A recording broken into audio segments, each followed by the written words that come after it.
pessoal, sejam bem-vindos então a mais uma aula de fisiologia respiratória. E na aula de hoje então nós vamos tratar sobre a difusão dos gases e como que esses gases são transportados tanto dos alvéolos para os tecidos e de volta então dos tecidos para o pulmão. Então a gente vai falar um pouquinho exatamente, o que acontece nessa região aqui, onde nós temos então a ventilação alveolar e o fluxo sanguíneo, então nós vamos ter aqui as trocas gasosas. Nós vamos falar como que esses gases são transportados, em especial o oxigênio, dos alvéolos para os tecidos. Nós vamos estudar brevemente também essas trocas aqui entre o sangue e os tecidos e como que esses gases, no caso o CO2, ele vai voltar e ser transportado para ser eliminado pela ventilação. Então, para isso, a gente precisa lembrar um pouco da estrutura que compõe essa membrana de troca gasosa, certo? Que a gente chama então de membrana alvéolo capilar. Então, os gases que nós vamos considerar aqui, obviamente, são os mais importantes, que é o oxigênio e o CO2. Então, vocês estão vendo esses dois gases aqui. Obviamente, eles têm destinos diferentes, O objetivo, então, aqui é captação de oxigênio dos alvéolos para o sangue.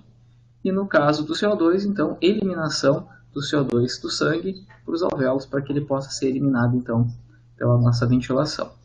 Então, o que vai ser importante de lembrar aqui? Aqui, essa membrana, aqui, ela vai permitir a difusão desses gases. Esses gases vão se difundir com uma certa facilidade, mas eles têm que percorrer um certo caminho, ok? E eles também vão depender das pressões que vão fazer com que esses gases se movimentem de um local para o outro. Então, a primeira coisa que a gente tem que pensar a respeito do volume, da passagem desses gases, é o que está aqui. O que vai determinar essa passagem, essa difusão? Então, essa formulazinha ela nos mostra o que vai determinar. Então, vocês têm aqui A de área, certo? Então, a área total para a difusão, que como nós vimos lá no início da nossa disciplina, essa área ela é muito grande. Ela pode ter aproximadamente aí, 70 metros quadrados. Isso em repouso, em exercício pode até aumentar quando a gente faz aquele recrutamento de vasos sanguíneos. Então, essa área ela é muito grande, o que garante uma difusão muito fácil por esses gases. Só vou ter problema de difusão quando eu tiver um espessamento de membrana, quando eu tiver doença respiratória, mas no geral a área para as trocas elas são muito grandes. Então nós temos que considerar a área. Esse D aqui, que ele representa as características intrínsecas dos gases. O que eu vou considerar aqui? A solubilidade, certo? E o peso molecular. Então a gente tem que sempre pensar em cada gás particular, ou o CO2 ou o oxigênio. Quando a gente pensa em cada um desses gases, ora, o oxigênio ele tem um peso molecular menor, o que permite que ele tenha, mediante esse peso molecular, uma certa vantagem. Ele se difundiria com uma facilidade maior, 1,2 mais ou menos, mais facilmente do que o CO2, considerando o peso molecular. No entanto, o CO2 ele é muito mais solúvel na fase líquida, é aproximadamente 24 vezes mais solúvel do que o oxigênio. Então, quando a gente considera as duas coisas, tanto o peso molecular quanto a solubilidade, o CO2 ele tem uma vantagem. Ele fica, no final das contas, aproximadamente 20 vezes mais difundível, mais facilmente solúvel aqui nessa membrana do que o oxigênio, certo? O que mais que é importante da gente lembrar aqui? Diferença de pressão, isso é fundamental, certo? Para que haja passagem de um gás de um compartimento para o outro, tem que ter diferença de pressão, certo? Então, diferença de pressão do oxigênio, diferença de pressão do CO2. Então, sempre, quanto maior for essa diferença, é claro, mais fácil vai ser o processo de difusão. Se essa diferença for menor, mais difícil vai ser o processo de difusão. E o que está na parte inferior da equação? É o T, que seria basicamente, aqui está em inglês esse slide, é o thickness, é a espessura desse material. E ele é muito fino, pelo menos em condições fisiológicas normais. Essa membrana é muito fina, que permite então uma facilidade grande desses gases se difundirem para dentro ou para fora. E é exatamente isso que a gente está vendo aqui. O que compõe essa membrana alvéolo capilar? Então, eu tenho aqui o ar. Aqui eu tenho células alveolares do tipo 1, que nós vimos que são as principais células que vão revestir os nossos alvéolos, e vão permitir então os processos de trocas. Então é uma célula fina. Entre Passando aqui, no caso dessa célula, nós vamos ter um interstício, um espaço intersticial. E logo em seguida, então, nós temos a membrana basal juntamente com as células endoteliais dos nossos capilares, certo? Então, o que tem que acontecer aqui? Difusão dos gases. No caso, o oxigênio daqui para cá, para dentro da hemácia, né? E do CO2 daqui para cá, para os alvéolos. Essa membrana geralmente ela é bastante fina, ok? Então, essa é o que nós chamamos de membrana alvéolo capilar. É interessante, né, lembrar também que a própria mecânica respiratória, ela de certa forma participa, né, e facilita eventualmente os processos de difusão, porque ela causa uma mudança tanto na área de troca quanto na espessura, e essa figura mostra muito bem isso. O que vocês enxergam aqui, né? Basicamente, a representação do pulmão em dois volumes, né? Um volume pequeno e aqui um volume quando ele está expandido, né? E aqui vocês têm a área e a espessura. O que essa figurinha está mostrando aqui, né? Basicamente, quando a gente inspira, o que a gente vai estar fazendo, né? Eu estou basicamente aumentando o tamanho do alvéolo e, consequentemente, a área de contato dele com o vaso sanguíneo ela aumenta. Então, o próprio processo de inspiração, ele aumenta a área da difusão. Ao mesmo tempo, quando eu estou expandindo o meu alvéolo, eu estou comprimindo o vaso e o que acontece com a espessura da membrana alvéolo capilar? Ela fica ainda menor. Então, a espessura diminui, o que é perfeito para as trocas gasosas, né? Então, quando a gente olha o que acontece com o oxigênio e o CO2, olha só nessa outra figura, né? Enquanto eu estou inspirando e eu tenho menos espessura e mais área, olha lá, eu aumento a captação de oxigênio e eu diminuo então a quantidade de CO2 porque eu consigo eliminar esse CO2, certo? Então, a própria mecânica ela facilita o processo de difusão. Um outro ponto importante que a gente tem que destacar aqui é que, veja, aqui vocês têm a distância, certo? A entrada do sangue nesse capilar e a saída quando ele está passando por um determinado alvéolo. Então, vocês têm o início desse capilar e aqui vocês têm o final. O que está sendo representado aqui é basicamente a pressão de oxigênio, nesse caso, né? Na entrada do capilar, que é de baixa, lembrando que esse sangue está vindo dos tecidos, então ele tem uma baixa pressão de oxigênio, próximo de 40 milímetros de mercúrio, né? E observem que, como esperado, conforme o sangue ele vai passando por esse alvéolo, ele vai se enchendo de oxigênio, né? Ele vai se saturando aqui com oxigênio. E essa pressão ela vai de 40 até entrar em equilíbrio com a pressão do oxigênio que está dentro do nosso alvéolo. E atingir esse equilíbrio rapidamente. Olha que interessante, né? Vocês têm aqui o comprimento de 0 a 100% do capilar pulmonar. Veja que passou 25% e ele já se encontra em equilíbrio, ou seja, ele já se saturou com o oxigênio. Então, mostrando que o resto, né, desse sangue aqui dentro desse capilar nos dá uma margem de segurança muito grande que garante que esse sangue vai se saturar com o oxigênio, certo? Então, por exemplo, se eu fizer exercício em que eu aumento a velocidade da passagem do sangue, mesmo quando eu fizer exercício, o que vai acontecer? Vai demorar um pouquinho mais para ele saturar, porque está passando mais rápido, mas ainda assim ele vai atingir o equilíbrio. Então, é uma margem de segurança que a gente tem, né, que vai garantir a saturação completa desse sangue com o oxigênio e, consequentemente, vai levar uma grande quantidade de oxigênio para os tecidos. Quando a gente fala de transferência, então, desses gases, né, tanto o oxigênio quanto o CO2, a gente costuma classificar as limitações dessa transferência ou por difusão ou por perfusão. Então, existem gases que vão ter limitações na diferença, né, na difusão e limitações de transferência de perfusão. O que vocês estão observando aqui é a mesma figurinha que eu mostrei anteriormente para vocês. Aqui tem a entrada do capilar e aqui a saída do capilar. E aqui vocês têm três gases, o óxido nitroso, o oxigênio, que é o que a gente vai estudar, e aqui o monóxido de carbono, certo? Então cada gás tem propriedades diferentes e eles vão ter limitações diferentes no processo de transferência. Se vocês olharem aqui, ó, o óxido nitroso, olha como ele entra em equilíbrio rapidamente, né? Ele entra em equilíbrio até mesmo antes do oxigênio, que a gente viu em menos de 25%, né, do comprimento de todo o capilar, aqui ele já se saturou com oxigênio. O óxido nitroso ele se satura mais rapidamente ainda, certo? Então lembrando que quando a gente fala nesse processo aí de equilíbrio, a gente está se referindo basicamente aos gases que estão dissolvidos, certo? Então, essas pressões que a gente trabalha aqui é a pressão do gás dissolvido, certo? Não tem nada a ver com ligado à hemoglobina, é o que está dissolvido mesmo, certo? Então, veja que o óxido nitroso rapidamente atinge o equilíbrio entre o que está sendo oferecido no alvéolo e o que está no sangue. O oxigênio ele também atinge rapidamente esse equilíbrio, um pouco mais demorado do que o óxido nitroso. E olha só que interessante, o monóxido de carbono ele nunca atinge o equilíbrio, certo? Ele nunca consegue atingir o equilíbrio conforme ele vai passando. Quando isso acontece, quando não é atingido o equilíbrio, a gente diz que os gases eles são limitados, a transferência desses gases ela está sendo limitada, nesse caso, pela difusão. Gases que entram rapidamente em equilíbrio, eles são ditos, então, que a transferência, a limitação da transferência é por, basicamente, perfusão, certo?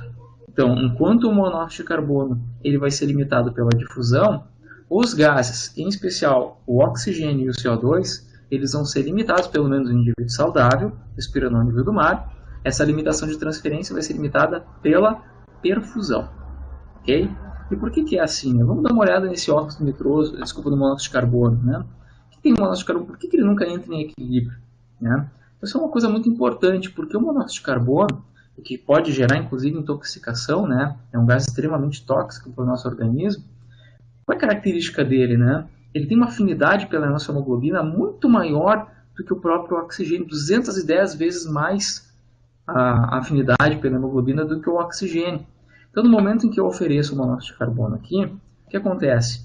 Ele vai passar, inicialmente ele vai para o plasma, ele vai ser dissolvido, mas como ele tem uma afinidade muito grande, ele se liga na hemoglobina.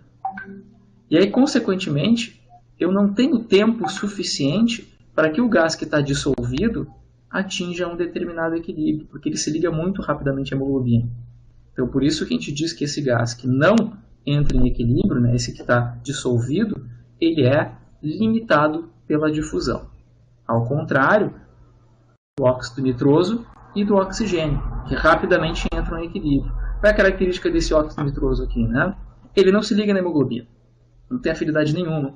Então, rapidamente ele vai entrar e se dissolver no plasma, por isso que rapidamente ele atinge o equilíbrio. Ok? Então, esse gás ele é limitado pela perfusão e não pela difusão. A mesma coisa para o oxigênio. Sim, o oxigênio tem afinidade pela hemoglobina, então ele vai passar, ele se difunde, né, e se dissolve aqui no plasma, mas rapidamente vai se ligar na hemoglobina. Quando a hemoglobina se torna saturada, e isso ocorre rapidamente, o resto do oxigênio vai continuar entrando para o plasma até que se atinja um determinado equilíbrio. E como esse equilíbrio ele foi atingido, esse gás, então, ele é dito que ele é limitado pela perfusão e não pela difusão, certo? Então vejam que isso vai acontecer rapidamente. O que pode acontecer? Quando é que esse gás ele vai ser um dia limitado pela difusão? Pode acontecer. Caso, por exemplo, exista um espessamento da membrana alvéolo capilar que impeça de forma adequada os processos de difusão. Né? Veja que quando eu mudo a espessura, olha lá, o tempo de equilíbrio ele demora um pouquinho mais. Aqui eu tenho uma membrana mais espessa, consequentemente ela demora mais para se saturar. No entanto, no exemplo aqui, ainda assim, ele consegue se saturar. Okay? Mas, eventualmente, se eu tiver uma doença pulmonar, que eu tenha, por exemplo, um edema pulmonar, em que essa membrana esteja realmente aumentada, é possível que o oxigênio passe agora a ser limitado. A transferência do oxigênio pode passar a ser limitada pelo processo de difusão. O CO2, ele segue o mesmo padrão do oxigênio, certo? A gente viu o oxigênio aqui, né? Limitado pela perfusão, não pela difusão. E o CO2 também ele entra rapidamente em equilíbrio, obviamente na direção oposta. Mas veja que menos de 25% do caminho todo que ele tem que percorrer, ele já entra em equilíbrio com as diferenças de pressões. Então ele rapidamente entra em equilíbrio. Claro que se a membrana ficar mais espessa, essa difusão eventualmente vai ser. A troca ela pode começar a ser limitada não só pela perfusão, como é o normal, mas agora também pela difusão. Então isso também pode acontecer no caso de doença respiratória. O interessante, é claro, que a gente nunca pode esquecer que, como eu falei para vocês, o CO2 ele sempre vai se difundir mais facilmente do que o oxigênio. Então aqui vocês têm, olha lá, o que acontece com as taxas de difusão do oxigênio e do CO2, certo? em uma situação de repouso, em vermelho, e em azul, em exercício. Como a gente recruta mais capilares, aumenta a área de troca, obviamente o processo de difusão ele é facilitado quando a gente faz exercício, né? Então veja que a transferência do oxigênio ela é melhorada. No entanto, o CO2 ele sempre vai ser mais facilmente difundido, por isso que essa taxa de transferência aqui ela aumenta de forma muito mais significativa. Mas bem, voltando para a discussão aqui, né, dos processos de limitação na transferência dos gases, então aqui de novo, né, nós temos um indivíduo respirando ao nível do mar, onde nós temos a pressão de oxigênio no alvéolo de 100 milímetros de mercúrio e no sangue que está chegando para o processo de troca, 40. Nós temos aqui 60 milímetros de diferença, né, de pressão para que ocorra a troca. E de fato ela ocorre rapidamente, como a gente viu.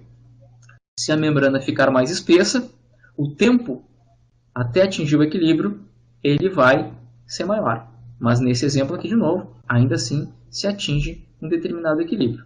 Vamos pensar em outros duas situações, uma situação de exercício e uma situação de altitude e também de exercício. Nessa situação de exercício que eu estou mostrando aqui para vocês, veja que eu também tenho um indivíduo respirando ao nível do mar, eu ainda tenho uma diferença de 60 milímetros de mercúrio, ele faz exercício, obviamente o que acontece? O débito cardíaco ele aumenta, então o sangue vai passar mais rapidamente, mas em um indivíduo normal, com a espessura normal, ainda assim eu tenho tempo suficiente para que meu sangue se sature e entre em equilíbrio com o gás alveolar, certo? Eu só vou poder ter problemas na transferência se, porventura, eu tiver um espessamento da membrana. E veja que se esse espessamento ele for grande o suficiente, ele pode, inclusive, tornar a transferência do oxigênio limitada pela difusão, que é essa faixa marrom que vocês estão vendo aqui. E se eu misturar agora exercício com altitude, né? Veja que quando a gente vai para altitude agora, nesse exemplo que está sendo dado, a pressão que está no alvéolo ela é bem menor do que o exemplo anterior. Antes era 100, agora ela está em torno de 50. Veja que a pressão agora que está aparecendo aqui, ó, ela é bem menor. Então a pressão, a diferença de pressão, ela caiu significativamente. Quando essa diferença ela cai, é possível que a transferência do oxigênio passe a ser limitada pela difusão. Se isso acontecer, eu vou ter então uma dificuldade no processo de troca, e que fica facilmente visto se esse indivíduo, além de estar na altitude, ele é submetido ao exercício. Aí eu estou misturando agora uma diminuição na diferença de pressão com um aumento do débito cardíaco. Resultado, agora, olha lá, o gás ele passa e ele não entra em equilíbrio. Então, nesse caso aqui, eu tenho um gás que a transferência dele passou a ser limitada pela difusão.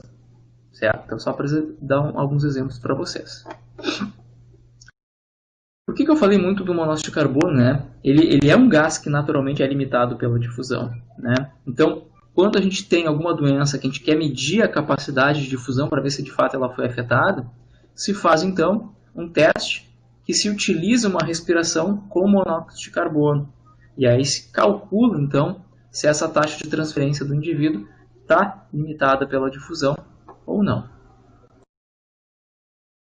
Então, o que a gente viu até agora, né? Bom, eu falei basicamente, né, das trocas que ocorrem lá entre os nossos alvéolos e o nosso capilar pulmonar, certo? Então aqui vai depender da espessura da membrana alvéolo capilar, depende das características dos gases, da área e, claro, da diferença de pressão. Mas o que acontece, né, lá nos meus tecidos, certo? Então as trocas vão depender muito da concentração intersticial, né, da pressão intersticial de oxigênio, que é o exemplo que a gente está dando aqui. A mesma coisa para o CO2, é claro. Então, o que vai determinar essa pressão intersticial? Basicamente duas coisas importantes, certo? Que é o nosso metabolismo, ou seja, o consumo de oxigênio, e também o fluxo sanguíneo. Essas duas coisas podem determinar as pressões intersticiais de oxigênio, que consequentemente vão determinar a taxa de difusão. Então aqui no ponto A, o que vocês estão vendo? Um indivíduo com metabolismo normal, por exemplo, de repouso, certo? E com fluxo sanguíneo normal também, tá? 100%, ou seja, normal. O que vai acontecer com essa pressão intersticial? Ora, se o fluxo sanguíneo diminuir, o que vai acontecer com a pressão intersticial? Então, vocês estão diminuindo agora normal para esse ponto C. O que aconteceu com a pressão intersticial? Ela caiu. Por quê? Porque eu diminuí o fluxo sanguíneo por tecido. Se eu aumentar esse fluxo sanguíneo, a pressão, eu estou entregando mais oxigênio para o tecido, consequentemente, sem alterar o metabolismo, é claro, consequentemente eu vou estar aumentando a pressão intersticial de oxigênio nesse tecido, certo? Se eu modificar o metabolismo, eu vou modificar toda essa curva. Então, por exemplo, eu posso ter uma diminuição do consumo de oxigênio, aqui no caso 1/4 do normal, ou eu posso aumentar, por exemplo, quando eu faço exercício, aqui no exemplo, aumentando 4 vezes o consumo de oxigênio. O que a gente está vendo aqui? Se eu aumento o meu metabolismo, eu vou, obviamente, se eu estou consumindo mais oxigênio, a pressão intersticial de oxigênio ela vai diminuir. Se o oxigênio, no caso, se o metabolismo ficar diminuído, a pressão intersticial ela vai aumentar. Então, as duas coisas que podem mudar a pressão intersticial de oxigênio são taxa metabólica e fluxo sanguíneo, certo? A mesma coisa para o CO2, certo? Novamente, para a transferência de CO2 lá em cima, nos alvéolos, eu dependo da diferença de pressão. Aqui embaixo eu vou depender de novo do metabolismo e também do fluxo sanguíneo. Mas como é que esses gases vão ser transportados no sangue? Então a gente agora vai olhar primeiramente para o oxigênio e depois a gente vai olhar para o CO2. Estou iniciando aqui o processo de transporte do oxigênio, ou seja, lá do alvéolo, passando para o capilar, e então dos capilares até chegar nos nossos tecidos. Bem, existem duas maneiras de transportar esse oxigênio no sangue, certo? Ele pode ser dissolvido ou, que é a mais importante, ligado quimicamente com a nossa hemoglobina, certo? Se vocês forem analisar a quantidade de oxigênio que é dissolvida, ela é bem pequena, fica em torno aí de 3%. O que significa isso, né? A gente costuma, inclusive, falar de conteúdo de oxigênio, né? Expressando sempre nessa unidade aqui, ó, em ml de oxigênio por 100 ml de sangue. Essa unidade é a unidade que a gente vai, então, utilizar para mostrar a quantidade, né, o conteúdo de oxigênio e também de CO2 no nosso sangue, certo? Então, sempre nessa unidade aqui, ml de oxigênio ou ml de CO2 por 100 ml de sangue. 3%, considerando isso que eu mostrei aqui para vocês, 1 ml aqui, por exemplo, quanto é que eu vou ter em 1 ml? Eu vou ter um valor extremamente baixo, né, de oxigênio, né, 3% em ml, e considerando então 100 ml, que é a unidade que a gente vai trabalhar, então por 100 ml eu tenho 0,3 ml de oxigênio, certo? Seria suficiente isso aqui para nos, digamos, suprir, né, com o oxigênio necessário para o nosso metabolismo? Claro que não, né? Para vocês terem uma ideia, em repouso a gente utiliza em torno de 250 ml, né, a 300 ml de oxigênio por minuto, né? O que, se a gente fosse depender somente do oxigênio dissolvido, teria que ter um débito cardíaco acima de 80 litros por minuto. Ou seja, isso nunca vai acontecer, até porque o débito cardíaco vai aumentar, né, de forma muito mais limitada. Consequentemente, vai ter um débito cardíaco aí em torno de 25 litros por minuto, por exemplo, né? Vai depender, obviamente, de vários fatores, mas não vai passar muito disso. Então, eu não tenho condições de viver somente com o oxigênio que está dissolvido, e para isso nós temos, então, a principal via de transporte de oxigênio, que é com ele quimicamente ligado na hemoglobina. Então, você imagina, se eu 250 ml, 300 ml, isso em repouso. Imagina um indivíduo fazendo exercício, ele vai aumentar 15 vezes o metabolismo, 16 vezes a taxa metabólica dele, né? Ou seja, quantidade de débito cardíaco que ele precisaria aí, né? Imagina aumentando para mais de 1000 litros por minuto. Então isso é simplesmente impossível, né? A gente viver simplesmente dependendo desse oxigênio dissolvido, certo? Por isso que a gente precisa dele sendo carregado na hemoglobina. Antes de falar da hemoglobina, né, só para mostrar para vocês uma importância muito grande, né? Quando a gente fala das pressões parciais, a gente está sempre levando em consideração o quê? É o gás dissolvido no plasma, é o que está sendo dissolvido, não é o que está ligado na hemoglobina. Então, quando a gente fala da pressão de 100 milímetros de mercúrio, né, 40, enfim, a gente está se referindo ao que está dissolvido, é o que vai aparecer aqui nessas gasometrias, né? É o gás que está dissolvido, não é o que está ligado na hemoglobina. Embora, é claro, que essa pressão do gás dissolvido vai determinar o quanto que a hemoglobina vai se saturar, ok? Esses aparelhos aqui que a gente está acostumado a ver, né, eles medem de fato a saturação da hemoglobina, não é o que está dissolvido. Não é a pressão, é a saturação, né, que fica em torno, em um indivíduo saudável, em torno de 98%, 99%, né, da hemoglobina fica saturada. Mas são coisas distintas, ok? Só para a gente não se confundir. Bem, o que é essa hemoglobina? A hemoglobina é uma proteína bastante grande, né? Ela é formada, no caso, a hemoglobina adulta, por essas 4 cadeias polipeptídicas, né, 2 alfa e 2 beta, né? Onde no centro, né, são a globina, como a gente chama, a parte proteica, né, da hemoglobina, e no centro de cada uma dessas subunidades nós temos esse grupamento M, ok? O que tem nesse grupamento M aqui, né, que fica ali no centro de cada uma das cadeias de globina? Nós temos então esses 4 anéis pirrólicos aqui, certo? No centro da M nós temos então um átomo de ferro. Lembrando que o ferro ele tem 6 possíveis ligações, então ele se liga a esses anéis pirrólicos, 1, 2, 3 e 4 deles. Uma outra ligação se liga diretamente então na globina, que está mostrado aqui para vocês. E a última ligação possível desse ferro é com o oxigênio, certo? Então aqui são as 6 ligações possíveis desse átomo de ferro. Obviamente, né, a ligação de oxigênio aqui faz com que esse ferro se comporte de uma maneira um pouco diferente, o que muda um pouco a conformação da M e, consequentemente, da porção proteica da hemoglobina. Bom, aqui vocês podem ver exatamente isso, né? Então, as 4 cadeias polipeptídicas, 2 alfa e 2 beta, né, com uma pequena diferença de tamanho, de número de aminoácidos. No centro, o grupamento M, e no centro, então, desse grupamento M, o ferro ligado tanto aos anéis pirrólicos, quanto à cadeia de proteína, e também o último local que pode se fixar o nosso oxigênio. Essa hemoglobina ela pode apresentar 2 formas. Uma, quando o oxigênio não está ligado, a gente chama de desoxihemoglobina, que nós costumamos então tratar ela pela conformação dela, né, de estado tenso. E quando ela está ligada ao oxigênio, a oxihemoglobina, pela conformação dela no estado relaxado. Nota que, de fato, a conformação da hemoglobina ela muda muito quando nós ligamos o oxigênio nas suas cadeias. Veja que essa ligação ela, de fato muda a conformação tanto do grupamento M quanto da própria hemoglobina, da própria proteína, certo? A mudança do oxigênio na ligação aqui do ferro, ela vai mudar o formato, né, e o plano no qual se desloca esse grupamento M. Note que ela tem uma conformação diferente, né? Olha ali, ó. Quando vocês têm ela sem o oxigênio, né, ela está mais no formato assim, de cúpula, né, e quando o oxigênio se liga, ele é puxado para baixo e ele fica mais plano, né, a esse plano aqui do grupamento M, que faz com que a proteína também seja modificada, certo? Isso é extremamente importante. Por quê? Porque isso permite, lembrando que nós temos 4 subunidades proteicas, né? Então cada uma pode ligar uma molécula de oxigênio.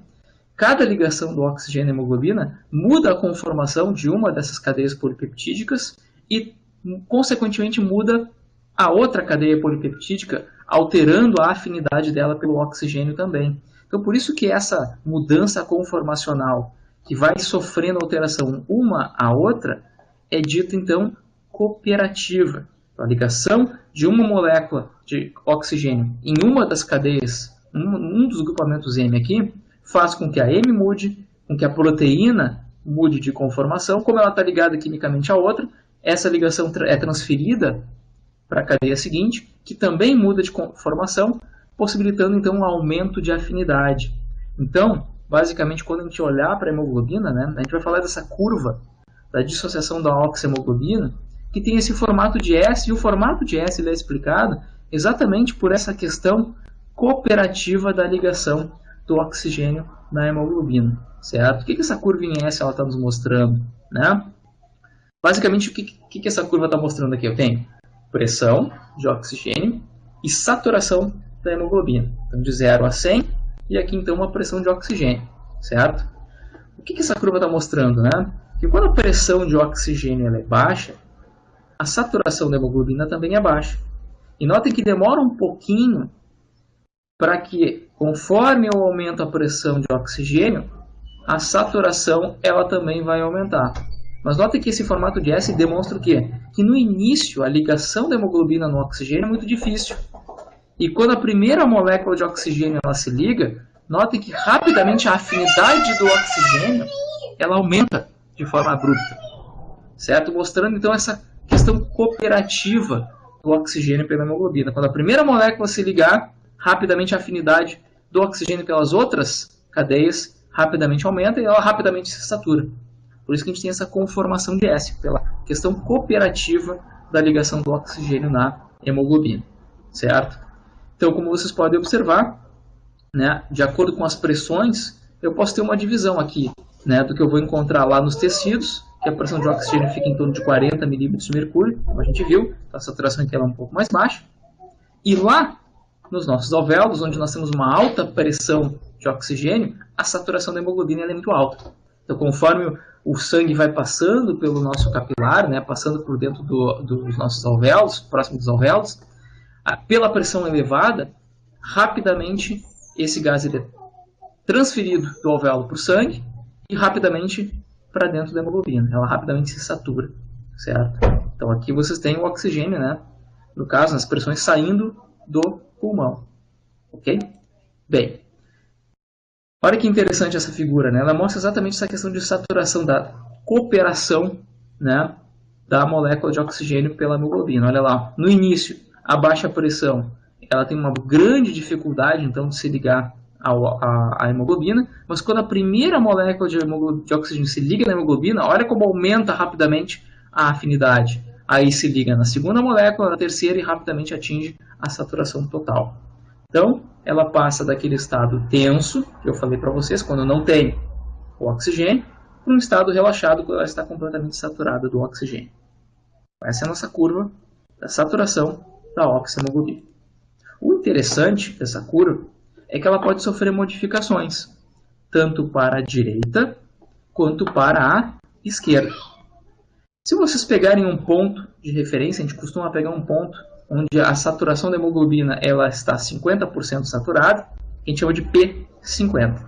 Então, se eu pegar esse ponto, a P50, quando ela está 50% saturada, a curva normal, ela me diz que a hemoglobina está 50% saturada quando a minha pressão de oxigênio ela está em torno de 27 milímetros de mercúrio, 50%. Se essa curva for deslocada para a direita, se eu olhar novamente a minha P50, o que eu percebo?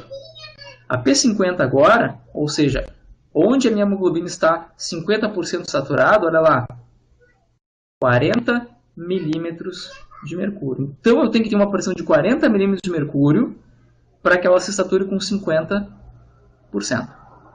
Se deslocar para a esquerda, olha lá, agora eu desloquei toda a curva para a esquerda. Onde é que está a P50 agora? A P50 ela está localizada ali, ó, 10 milímetros de mercúrio. Ou seja, quando eu tenho 10 milímetros de mercúrio de pressão, a hemoglobina rapidamente se satura com 50%. O que isso indica para a gente, esse deslocamento para a direita ou para a esquerda? Isso significa que se essa curva estiver deslocada para a esquerda, a afinidade da hemoglobina pelo oxigênio está aumentada. Por quê? Ora, precisou só de 10 milímetros de mercúrio para ela se saturar com 50%. Se a curva está deslocada para a direita, para eu saturar 50%, eu preciso de uma pressão muito maior, 40 milímetros de mercúrio. Então, quando a curva está deslocada para a direita, isso significa que a afinidade da hemoglobina pelo oxigênio é menor. Quando ela está deslocada para a esquerda, a afinidade do oxigênio, da hemoglobina pelo oxigênio é maior. E existem fatores que podem deslocar essa curva, certo? Tanto para a direita quanto para a esquerda. Esses fatores, eles são os mesmos, só que em direções opostas. Que fatores são esses? E aqui você tem a descrição dos fatores. Olha lá, deslocando a curva para a direita, ou seja, diminuindo a afinidade do oxigênio pela hemoglobina, e deslocando para a esquerda, ou seja, aumentando a afinidade da hemoglobina pelo oxigênio. Que fatores são esses? Olha lá, temperatura, pressão de CO2, 2,3 BPG, ou no caso aqui está escrito DPG, né? O mais correto é BPG, e também alterações de pH. Que fatores então que vão deslocar a curva para a direita, ou seja, diminuindo a afinidade da hemoglobina pelo oxigênio? Aumento de temperatura, aumento da pressão parcial de CO2, aumento do 2,3 BPG, que é um metabólito da glicólise, que vai ser produzido pelas nossas hemácias em condições de hipóxia, e também diminuições de pH, quando o pH está mais ácido. Os fatores que vão deslocar para a esquerda são na direção oposta. Diminuição de temperatura, diminuição da pressão parcial de CO2, diminuição do 2,3-BPG e aumento do pH. Aí vocês podem perguntar, em que condições que isso vai acontecer do ponto de vista fisiológico? Então aqui vocês têm esses fatores, né? Aqui no caso o CO2, pH, temperatura, de novo, né? Aqui o hidrogênio e aqui, né? Mostrando então os efeitos do CO2. Olha só que interessante o que acontece, né? Tanto variações de CO2 aumentado quanto queda de pH fazem com que a afinidade da hemoglobina pelo oxigênio diminua. Por quê? De uma maneira bem simples, certo? Tanto o CO2 quanto o hidrogênio, eles vão se ligar de forma alostérica, ou seja, eles não competem com o oxigênio pelo sítio de ligação, certo? É um sítio alostérico, né? Eles vão se ligar na hemoglobina, na proteína, fazendo com que a hemoglobina mude sua conformação e essa mudança de conformação dificulte a ligação do oxigênio na hemoglobina. Então faz com que esse oxigênio se solte, se libere com uma facilidade maior. Então condições que eu tenho elevação de temperatura, que está demonstrado aqui, olha lá, 43 graus, né? Aumento da pressão de CO2, como vocês podem ver aqui, né, no azul, agora eu tenho 61 milímetros de mercúrio, ao contrário dos 40 normais. Ou diminuições de pH, que vocês podem observar aqui também em azul, né, o pH muito mais ácido, deslocam essa curva para a direita, diminuindo a afinidade, fazendo com que o oxigênio se solte mais facilmente da hemoglobina. Né? A outra molécula que eu falei para vocês que pode fazer essa modificação é esse 2,3-BPG, né, que, como eu falei para vocês, é um intermediário da glicólise que vai ser produzido pelas hemácias, especialmente em condições de hipóxia. Ele também tem um efeito alostérico, o que significa que ele não compete pela ligação na hemoglobina, lá no ferro. Ele se liga na cadeia proteica, ali você tem essa representação, e ele causa, devido a essa interação química, uma mudança conformacional, que vai ser transmitida para a proteína e que vai fazer com que a hemoglobina tenha menor afinidade pelo oxigênio. Como vocês podem ver aqui, consequentemente, se os níveis forem maiores, de 2,3-BPG, a hemoglobina libera o oxigênio com maior facilidade. Bem, se vocês forem pensar agora no outro desvio, né, ou seja, para cá, né, um desvio para a esquerda, né, eu tenho exatamente os mesmos fatores, só que em direção oposta. Diminuição de temperatura, diminuição da fração de CO2, diminuição do 2,3-BPG e aumento do pH. Eu costumo dizer que é muito fácil da gente entender, né, a influência desses fatores quando a gente pensa em uma situação de exercício físico, certo? Por exemplo, eu tenho no exercício físico um aumento de temperatura lá no meu músculo, certo? Estou deslocando a curva para cá. O que mais que eu tenho no meu tecido, no meu músculo, quando eu faço exercício? Ora, se eu estou consumindo mais oxigênio, o produto do metabolismo é o quê? CO2, então eu vou ter uma pressão de CO2 mais elevada. O próprio exercício também leva um acúmulo de metabólitos, como é o caso do hidrogênio, que vai ser liberado, por exemplo, quando eu tiver quebra de ATP, né? Aumento na glicólise anaeróbia, e tudo isso faz com que o pH ele seja um pouco mais reduzido. Tudo isso faz com que, conforme o oxigênio, a hemoglobina está chegando para esse tecido, ele encontre um ambiente mais quente, um ambiente mais ácido, com mais CO2, com menos oxigênio. O que acontece?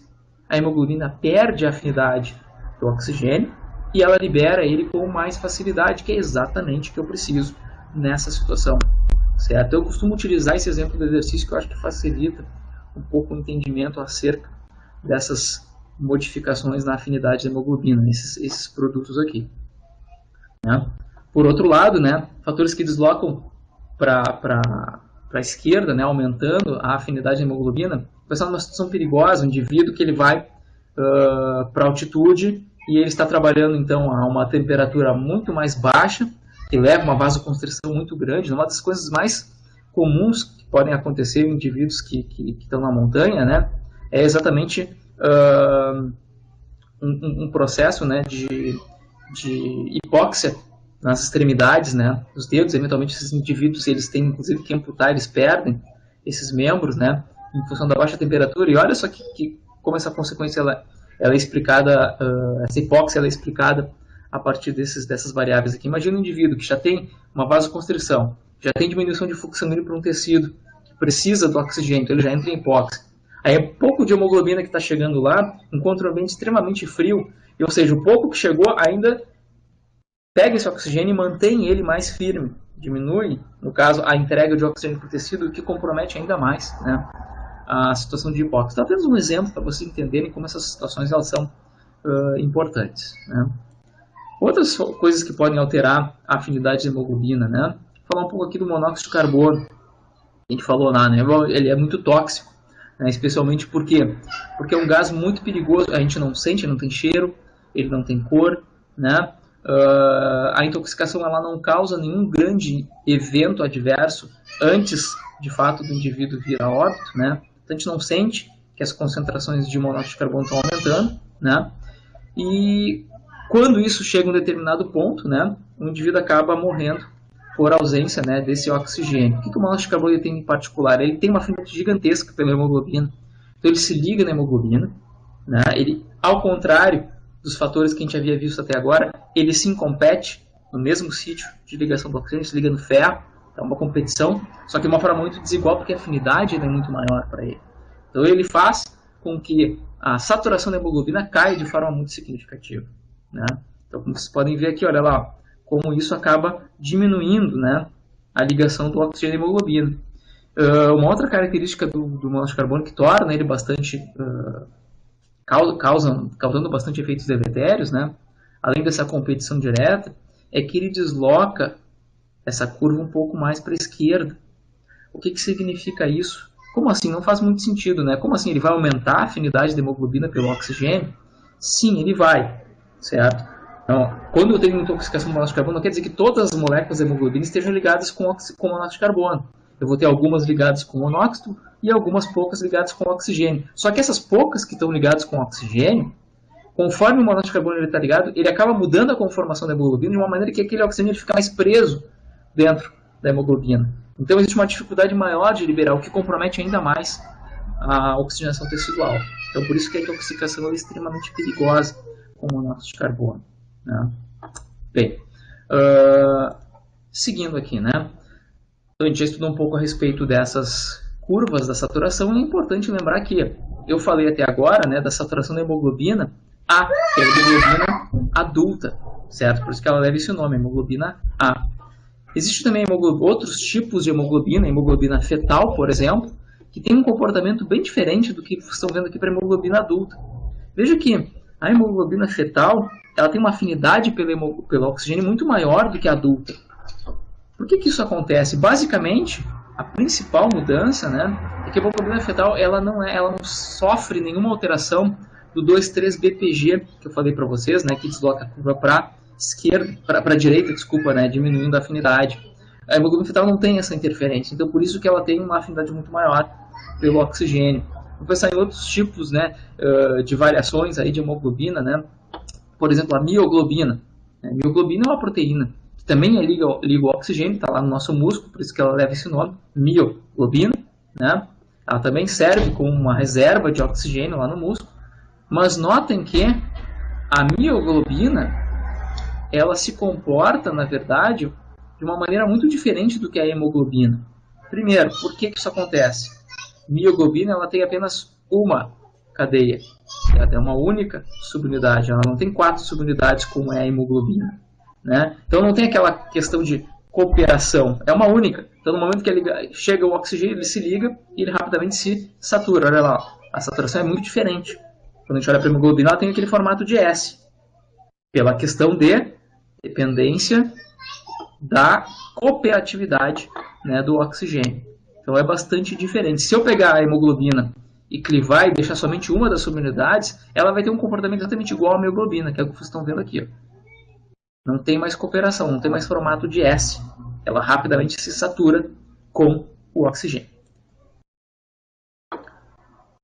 E claro, né, se eu tiver problemas, né, de entrega, de saturação da hemoglobina com oxigênio, eu posso ter o que nós chamamos de hipóxia, certo? E eu tenho vários tipos de hipóxia. Posso classificar a hipóxia como hipóxia hipóxica hipóxia anêmica, hipóxia circulatória e a hipóxia histotóxica. Quais são as diferenças, né, desse tipo de hipóxia, né? Então, o tecido sofrendo pela baixa quantidade de oxigênio, né, que está sendo oferecido ou pela incapacidade de utilizar esse oxigênio. Bom, por exemplo, a hipóxia histotóxica, o que eu tenho na hipóxia histotóxica, né? Que ela pode ser, então, encontrada quando nós temos envenenamento por cianeto, né? O que acontece, né? Basicamente, o que eu estou mudando na hipóxia histotóxica é que eu vou bloquear, certo, proteínas daquela cadeia de transporte de elétrons que tem lá na nossa mitocôndria, e eu vou impossibilitar a utilização adequada do oxigênio. Então, nesse tipo de hipóxia, eu tenho uma oferta adequada de oxigênio por parte da hemoglobina, do fluxo de sangue, tudo normal, a saturação está bem. O problema é que o tecido, por essa intoxicação, ele não consegue utilizar o oxigênio. Então, quando isso acontece, a gente chama de hipóxia histotóxica. Hipóxia circulatória se refere quando eu não tenho um fluxo sanguíneo adequado para um determinado tecido, e aí, consequentemente, esse tecido para de receber o oxigênio normalmente, e ele entra em uma situação de hipóxia, certo? Nesse caso aqui, por uma mudança circulatória, por isso que eu digo que é hipóxia circulatória. Hipóxia anêmica é a hipóxia que se deve basicamente quando eu tenho uma anemia, certo? Quando eu tenho uma hemorragia, que eu perdi muito sangue, e aí, consequentemente, eu não consigo entregar esse oxigênio normalmente para os tecidos, certo? Se eu for olhar a saturação do oxigênio, pelo menos na hemorragia e na anemia, a saturação está normal. O problema é que eu tenho um conteúdo de oxigênio bastante diminuído, certo? E aí entra uma questão muito interessante que eu queria discutir aqui com vocês, que é a respeito do conteúdo de oxigênio, né? O que eu falei para vocês? Olha, o oxigênio ele pode ser transportado de forma dissolvida, 3%, e a maior parte na forma ligada à hemoglobina, certo? Que é a maior parte, né? Só para vocês terem uma ideia, né? Quanto que eu tenho de hemoglobina, né? Quando eu considero aqueles 100 ml de sangue, né? Eu tenho aproximadamente 15 gramas de hemoglobina por 100 ml de sangue em um indivíduo saudável, ok? Quanto que cada grama de hemoglobina consegue transportar, né? Então, assim, em condições de laboratório, a quantidade seria em torno de 1,39 ml de oxigênio por grama de hemoglobina, certo? Isso em condições perfeitas de laboratório.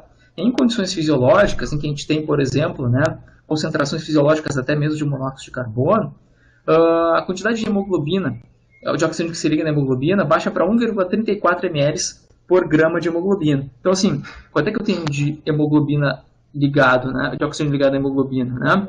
Se eu tenho 15 gramas por 100 ml e cada grama liga aproximadamente 1,34, isso dá uma quantidade mais ou menos, né, ligada à hemoglobina aí, de 20,1, né, ml de oxigênio por 100 ml de sangue, certo? Isso aí por parte da hemoglobina, né? Quando eu falo em conteúdo, eu tenho que somar tanto ligado à hemoglobina, que é 20,1, mais o que está dissolvido, que é 0,3, que a gente já viu. Então, quando eu falo em conteúdo, o que eu tenho em 100 ml? Aproximadamente 20,4 ml de oxigênio por 100 ml de sangue. Isso é conteúdo, certo? Se vocês forem pensar aqui, né, nessa hipóxia que eu estou descrevendo aqui para vocês, que é a hipóxia anêmica, o que acontece? A quantidade de saturação ela não está sendo alterada, pelo menos quando eu estou olhando para a anemia e para a hemorragia. Mas, como eu tenho menos sangue, e no caso da anemia eu tenho menos hemoglobina, o conteúdo vai estar alterado, vai estar diminuído, certo? Em função do quê? De eu ter menos hemoglobina.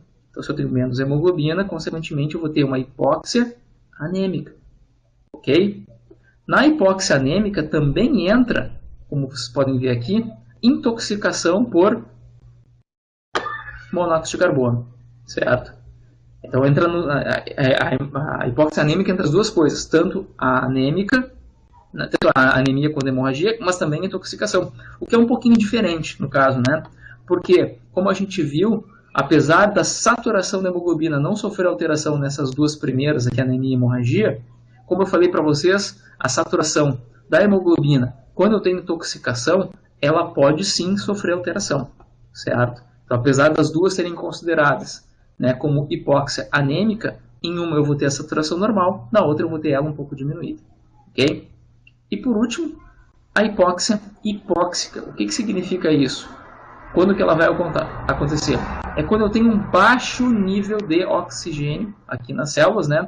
Por quê? Porque eu tenho uma baixa pressão. Aí eu estou falando do que está dissolvido. Por que isso aqui é determinante, né? O que está dissolvido determina a saturação da hemoglobina.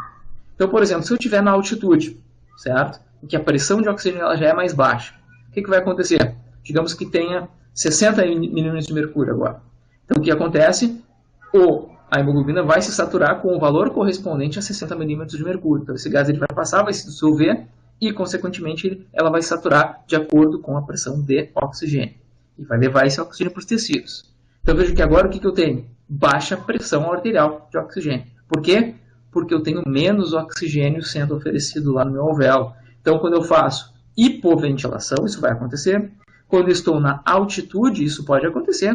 Ou, é claro, quando eu tenho alterações naquela relação ventilação-perfusão. Aí eu posso ter, então, uma mudança no que está sendo oferecido para as trocas gasosas e eu posso ter, então, uma hipóxia hipóxica, certo? Que é em relação a essa diminuição da pressão de oxigênio arterial.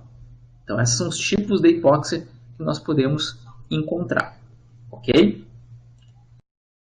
Então, aqui simplesmente o resumo do que a gente acabou de ver, né? Então, os 4 tipos de hipóxia e o que vai acontecer com essas variáveis. Pressão arterial de oxigênio, conteúdo arterial de oxigênio, quanto que vai ser liberado para o tecido e quanto que o tecido está utilizando de oxigênio.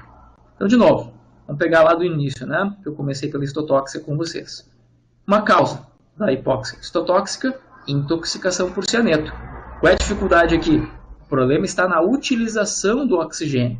Então, por isso que a utilização lá está baixa. Agora, pressões estão normais, conteúdo de oxigênio normal, a quantidade que vai ser trocada é normal, o problema está na utilização. Então, a hipóxia histotóxica. Hipóxia circulatória, que foi a segunda que eu discuti com vocês. Qual é o problema?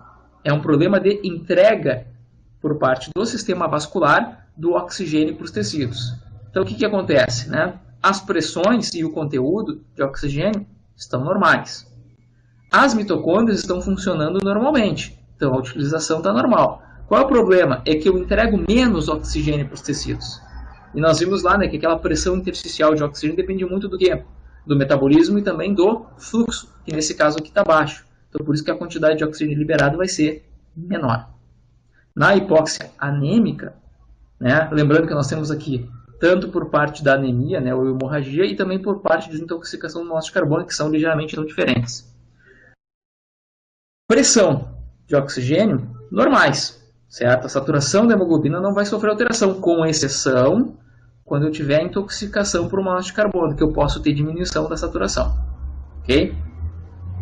Conteúdo, ele vai estar diminuído. Por quê? Porque eu tenho menor saturação da hemoglobina, certo? Ou menor quantidade dessa hemoglobina, né? Então, o conteúdo, ele vai estar mais baixo. A liberação e a utilização, ela permanece normal. O problema dessa hipóxia aqui é o quê? Baixo conteúdo, em especial, por quê? Porque eu tenho menos hemoglobina funcional. E, por último, hipóxia hipóxica, onde a causa, como eu falei para vocês, em especial vai acontecer ou quando eu estou na altitude, ou quando estou fazendo uma hipoventilação, ou quando eu tenho uma diminuição daquela razão ventilação-perfusão. Então, nesse caso, eu vou ter o quê? Uma baixa pressão arterial de oxigênio, consequentemente a saturação também vai ser baixa, então o conteúdo ele vai ser diminuído, a entrega vai ser menor, mas as mitocôndrias teoricamente funcionam normalmente, por isso que aqui aparece uma quantidade utilizada normal. Ok? Então, basicamente o que a gente viu até agora, né, sobre o transporte de oxigênio é que ele vai depender então da quantidade dissolvida e do transporte via ele ligado quimicamente na hemoglobina. e que tem fatores que podem deslocar aquela curva de saturação da hemoglobina para a direita ou para a esquerda, no caso diminuindo e aumentando respectivamente a afinidade da hemoglobina, certo? Pelo oxigênio. O que a gente está vendo agora? Agora a gente vai começar a ver o transporte de CO2, certo? E aqui vocês podem ver, né, a curva, assim como a gente viu, né, para a hemoglobina do oxigênio, agora a gente está vendo a curva aqui para o CO2. Né? Então, a pressão de CO2 e aqui, né, os volumes de CO2 no sangue, certo? Notem uma coisa em especial aqui que é interessante, que a faixa de operação do transporte de CO2 é muito mais curta, ela é muito mais fechada. Lembra que lá o oxigênio tem aquela grande diferença de pressão, né? Lá no alvéolo, por exemplo, tem aquela diferença, quando eu estou respirando a nível do mar, de 60 milímetros de mercúrio, né? Então eu tenho 100 no alvéolo, 40 no vaso sanguíneo, né, no capilar, então 60, uma diferença muito grande na pressão, né? Aqui eu vou ter variações de pressão muito pequenas do CO2, ficaria em torno de 40 até 45, no máximo 46 milímetros de mercúrio. E por que isso pode ser assim, né? Veja que eu trabalho com uma diferença de pressão muito menor, mas por quê? Porque o CO2 se difunde com uma facilidade muito maior. Então eu posso trabalhar com pressões mais baixas, ok? Uma outra coisa importante, né, quando a gente fala de conteúdo, né, conteúdo ele sempre vai entrar todas as vias de transporte, certo, do gás. Então no caso do oxigênio era o quê? Dissolvido, 97%, 3% dele dissolvido no sangue. O CO2, quando eu falar em conteúdo, a gente vai ter que considerar o quê? As três principais vias de transporte de CO2 que a gente vai discutir agora, que são: o CO2 ele pode ser transportado no nosso sangue, também dissolvido, e veja que a quantidade ela é um pouquinho maior, né? Lá no oxigênio a gente falava de 3%, aqui a gente está falando de 7%, embora dependa um pouco do livro que vocês vão estudar, alguns vão tratar esse valor aqui como 5%, né? Aqui está como 7%, né? Então ele pode ser transportado dissolvido, baixa concentração.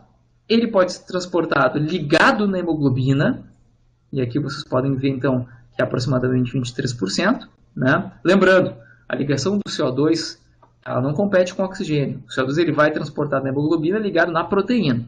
Okay? E a maior parte do transporte de CO2 ocorre na forma de bicarbonato, certo? Que é exatamente isso que a gente vai começar a discutir agora.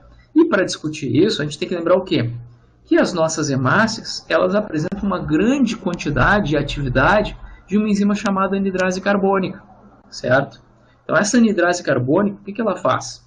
Ela vai catalisar uma reação de hidratação do CO2 mais água, formando ácido carbônico, que rapidamente vai se dissociar em hidrogênio e bicarbonato. Lembrando que essa reação aqui ela é reversível, então ela pode ocorrer tanto de um lado quanto para o outro. E essa reversão ela é importante por quê?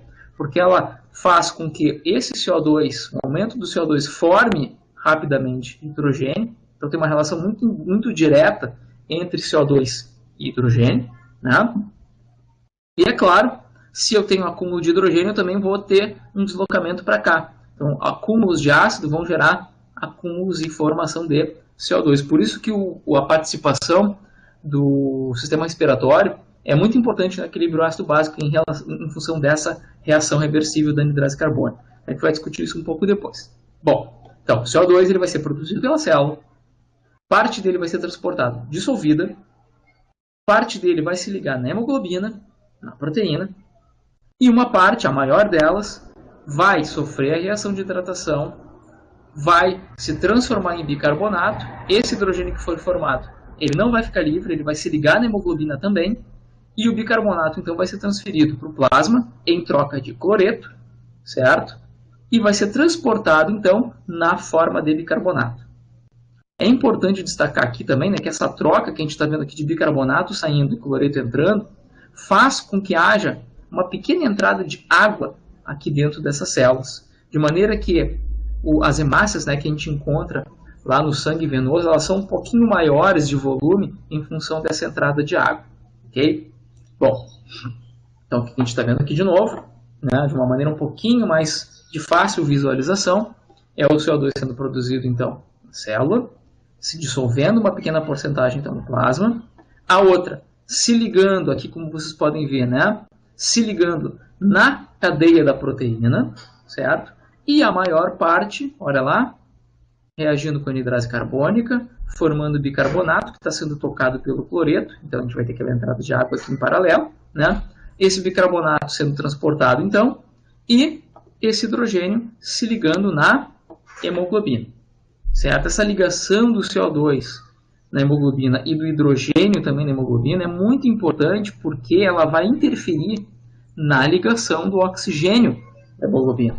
Isso vai fazer com que haja uma facilidade na liberação desse oxigênio para os tecidos. Lembra que aumento de CO2 e diminuição de pH são fatores que deslocam a curva da dissociação do óxido e hemoglobina para a direita? Lembra? Diminuindo a afinidade, é exatamente o que está acontecendo aqui, certo? Então, no tecido, ó, conforme o oxigênio que está chegando aqui, né? Conforme eu tenho um CO2 se ligando na hemoglobina e um hidrogênio sendo produzido e também se ligando na hemoglobina aqui pela anidrase carbônica, eu vou ter uma facilidade maior da liberação do oxigênio para os tecidos, que é exatamente o que eu preciso. Captação desse oxigênio, do CO2 dentro do sangue para ser transportado e liberação do oxigênio para ser consumido pela célula. Então, o que a gente está vendo aqui é exatamente essa curva que eu falei para vocês e uma diferença em termos de conteúdo quando eu olho para o sangue com e sem o oxigênio, né? Então, isso aqui é conteúdo, olha lá o conteúdo do oxigênio, né? Quando o sangue está oxigenado e quando ele está, então, no estado mais reduzido, certo? E uma coisa interessante da gente pensar quando a gente olha para esse conteúdo que eu falei para vocês, né? O conteúdo entra tudo. É o dissolvido, é o que está ligado na hemoglobina e é o que está na forma de bicarbonato. E nós temos muito bicarbonato no sangue. Então, quando a gente leva em consideração tudo isso, olha como é grande, né? Quando a gente pensa assim, em 100 ml de sangue, o conteúdo de CO2 ele é bastante elevado, certo? Se a gente comparar com o conteúdo de oxigênio, que ficava ali em torno de 20%, mais ou menos, né? O conteúdo de CO2 ele é sempre mais alto do que o de oxigênio. Então, aquela história que a gente costuma ouvir, né? Que o sangue arterial ele é rico em oxigênio e pobre em CO2, não é bem verdade, porque o conteúdo de CO2 ele sempre é maior do que o conteúdo de oxigênio, independente se o sangue está oxigenado ou não. É claro que isso vai mudar, né, ligeiramente, né, mas o conteúdo do oxigênio do CO2 é sempre maior do que o do oxigênio em função de ter que contabilizar tudo o que faz transporte dos gases na nossa circulação.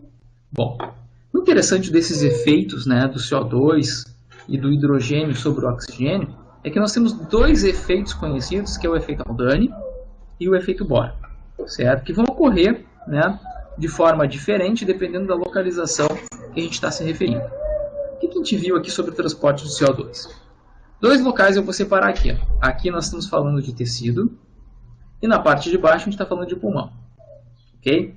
Então, vamos pensar lá no nosso tecido. O que a gente acabou de ver? Olha, o tecido precisa receber oxigênio e ele precisa eliminar o CO2 e fazer com que esse CO2 seja transportado para o pulmão. Então, conforme eu aumento a produção de CO2, esse CO2 vai sair, ele vai uma parte, como a gente viu, ser dissolvido no sangue, uma parte vai se ligar na hemoglobina e a outra parte vai reagir com a água na presença da anidrase carbônica, formando em última instância bicarbonato, que vai ser trocado pelo cloreto.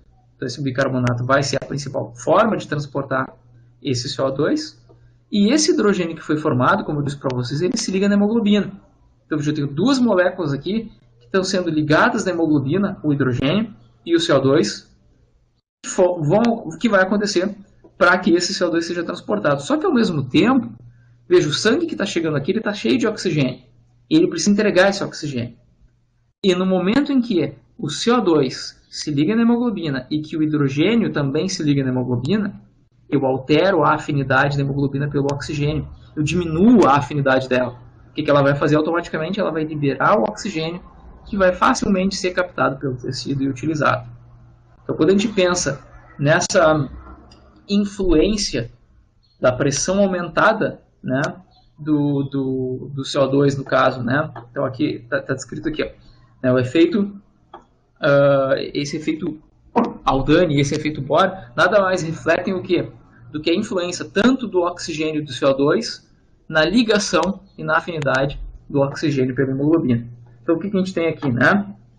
Eu tenho uma diminuição da afinidade da hemoglobina pelo oxigênio, certo? Por parte da ligação do CO2 e do hidrogênio, entregando com maior facilidade o oxigênio para os tecidos. O que vai acontecer lá no pulmão? Ora, veja, o sangue agora está saindo do tecido, está indo para o pulmão, está chegando no alvéolo. O CO2 está vindo ligado na hemoglobina, dissolvido e também na forma de bicarbonato. Quando chega lá no meu alvéolo, o que vai acontecer?